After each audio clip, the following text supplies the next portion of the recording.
kindergartners. Today we're going to learn how to make an oviparous animal. Remember, an oviparous animal is an animal that hatches from an egg. So we're going to get started by thinking about the materials we need. You're going to need 2 pieces of paper. They can be small or they can be big. Depends on how big you want to make your animal.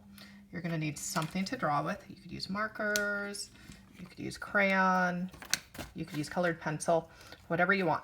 And you're going to need some scissors to cut them out. Next, you're going to want to think about which oviparous animal to make. Now remember, oviparous animals are animals that lay eggs and come from eggs. And we know birds lay eggs, but you probably also know that other types of animals can lay eggs too, such as reptiles, like a snake, or turtles, or insects. There's a turtle egg. Insects, like a butterfly, also lay eggs and come from eggs. And amphibians, like frogs and salamanders, also lay eggs.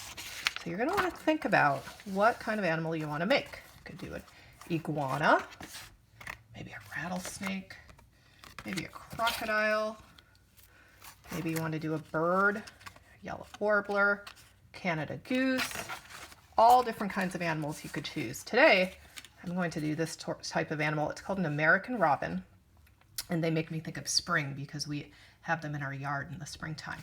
So, the next thing we want to do once we make our decision is we want to draw it. You could try your best to make it realistic, but it's okay to use your imagination on this too. Make sure you use color though, make it nice and colorful.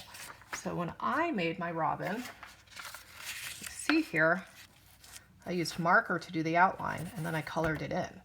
And I made sure to do my best coloring, not leaving any white spaces. Once you make your animal, make sure you cut it out. That's what I did here. I cut it out on the sides. Next, you will want to make the egg that it hatches from and cut that out as well. See? Here's the egg. You want to cut it out. I decided to color mine robin's egg blue.